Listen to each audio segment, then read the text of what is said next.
अस्सलाम वालेकुम viewers. Drama serial नमक हराम के अगले किस्त में आप देखेंगे व्यूवर्स अमीन कुरैशी को पता चली है कि ये मुरीद मेरे साथ कुछ गेम खेल रहा है, लेकिन उसने ये कंफर्म नहीं किया क्योंकि उसको हकीकत की पता तो नहीं है कि ये असल में ही है। लेकिन उसने अरसल के कहने पर मुरीद के पास गया और मुरीद से कुछ पूछा, लेकिन मुरीद ने कुछ ऐसे सवालात के ऐसे जवाबात दे दिए जिसके नतीजे में अमीन कुरैशी को किसी भी बात की पता नहीं लगी, बस वो कंफ्यूज ही रहा। व्यूअर्स नेक्स्ट एपिसोड में आप देखेंगे कि अमीन कुरैशी अब इसके नौकर की हैसियत दिखा देता है कि तुम मेरे दामाद बन चुके हो, लेकिन तुम मेरा एक नौकर ही हो। व्यूअर्स आप देखेंगे कि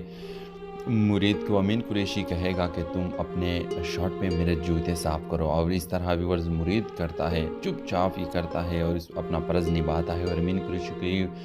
महसूस भी नहीं करता कि मतलब मैं ऐसा नहीं कर सकता, बल्कि ये बोलता है कि बिल्कुल मैं एक नौकर हूँ और मैं ये सब करने के लिए तैयार हूँ। ये मेरा फ़र्ज़ है कि मैं तुम्हारे जूते साफ़ करूँ। व्यूअर्स आप देखेंगे कि जब मुरीद वापस घर आता है और अस्मा को ये हाल बताता है कि तुम्हारे बाप ने आज मेरे साथ ये किया, तो अस्मा बहुत ज़्यादा गुस्सा हो जाएगी और कहेगी कि मैं अभी जाती हूँ और इससे पूछती हूँ कि तुमने मेरे शौहर के साथ ऐसा क्या क्यों किया,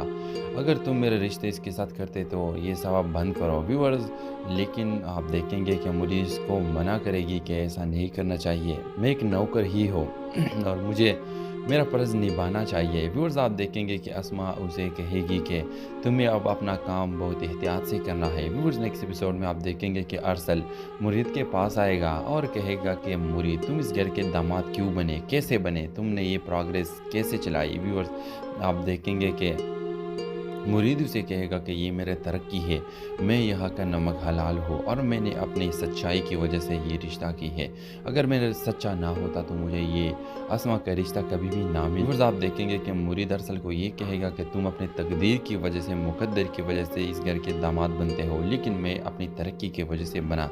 व्यूअर्स अगली किस्त में आप देखेंगे कि अस्मा अपनी छोटी बहन को ये भी कहेगी कि तुम पहले मुरीद से मोहब्बत करती थी, लेकिन इसने तुम्हें कभी भी अपने प्यार का इजहार नहीं किया कि मतलब मैं भी तुमसे मोहब्बत करता हूँ, और हमेशा उसने तुम्हारी बातों का मान रखा, किसी को कुछ भी नहीं कहा। अगर इस नौकर की जगह कोई और तुम्हारी बातों में आकर अब दौलत के लिए, शोहरत के लिए, कुछ करने के लिए तुमसे शादी करता, लेकिन मुरीद ने ऐसा नहीं किया, तो इस वजह से मैं ये मानती हूँ कि मुरीद एक अच्छा इंसान है, अगर ये बुरा होता तो तुमसे शादी